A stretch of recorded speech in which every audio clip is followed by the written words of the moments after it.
നീ പോയതല്ലേ, ഒരു വാക്ക് മിണ്ടാഞ്ഞതല്ലേ, ഒരു നോക്ക് കാണാതെ നീ പോയതല്ലേ, ദൂരേക്ക് നീ മാഞ്ഞതല്ലേ. സാറിൻ്റെ ഒച്ച ഓൾമോസ്റ്റ് ഫൈനൽ സ്റ്റേജസിലാണ്.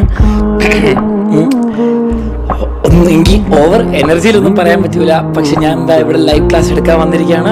അല്ല സാർ ഡോക്ടറിനൊക്കെ കാണിച്ചു. അപ്പോൾ എല്ലാവരും പറയും സാർ വെള്ളം കുടിക്കുക, ഡോക്ടറെ കാണിക്കുക. അപ്പോൾ ഡോക്ടറിനൊക്കെ കാണിച്ചിട്ടുണ്ട്. അല്ല സാറിൻ്റെ ഒച്ചനെ പറ്റി ഡോക്ടർ പറഞ്ഞത് മാക്സിമം കുറവ് സംസാരിക്കാൻ പറഞ്ഞു. പക്ഷെ ഞാൻ പറഞ്ഞു SSLCൻ്റെ പബ്ലിക് എക്സാമാണ്, മാത്സിൻ്റെ അവസാനത്തെ ദിവസമാണ്. അപ്പം നിങ്ങൾക്ക് വേണ്ടിയിട്ട് എൻ്റെ ഉള്ള ഒച്ച വെച്ചിട്ട്, എനിക്കിത് ആ ഒച്ച ഇന്ന് പോയാലും പ്രശ്നമില്ല, പക്ഷെ ഉള്ള ഒച്ച വെച്ചിട്ട് ഞാൻ മാക്സിമം എനർജിയോടെ ക്ലാസ് എടുക്കാം. ടീച്ചിങ് എന്ന് പറയുന്ന ഒരു പ്രൊഫഷനിൽ ഞാൻ ഏറ്റവും കൂടുതൽ എൻജോയ് ചെയ്യുന്ന കുറേ സ്നേഹം എനിക്ക് എൻ്റെ മക്കളുടെ അടുത്ത് കിട്ടിയിട്ടുണ്ട്. അതിന് എന്താ പറയേണ്ടതെന്ന് പോലും അറിയണില്ല. അത്രയും സന്തോഷമുണ്ട് കേട്ടോ.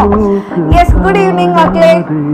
അപ്പം അതിനൊക്കെ പകരമായിട്ട് മിസ്സിന് ആകെ ചെയ്തു തരാൻ പറ്റുന്ന ഒറ്റ കാര്യം, നിങ്ങളെ ഏറ്റവും ബെസ്റ്റായിട്ട്, മിസ്സിനെ കൊണ്ട് പറ്റുന്നതിന് ഏറ്റവും ബെസ്റ്റായിട്ട് നിങ്ങളെ കാര്യങ്ങൾ പഠിപ്പിച്ചു തരാം, നിങ്ങൾക്ക് പറഞ്ഞു തരാം എന്നുള്ളതാണ്. അത് എൻ്റെ ഏറ്റവും ഹൈ ലെവലിൽ തന്നെ മിസ് ചെയ്തു തരും. ഓക്കെ, അപ്പൊ എന്റെ മക്കൾ എന്റെ കൂടെ ഇരുന്ന് ഒന്ന് പഠിച്ചാൽ മാത്രം മതി. യെസ്, മിസ് സുഖമായിരിക്കണം. സുഖം എന്നല്ല, മിസ് സന്തോഷമായിരിക്കണം.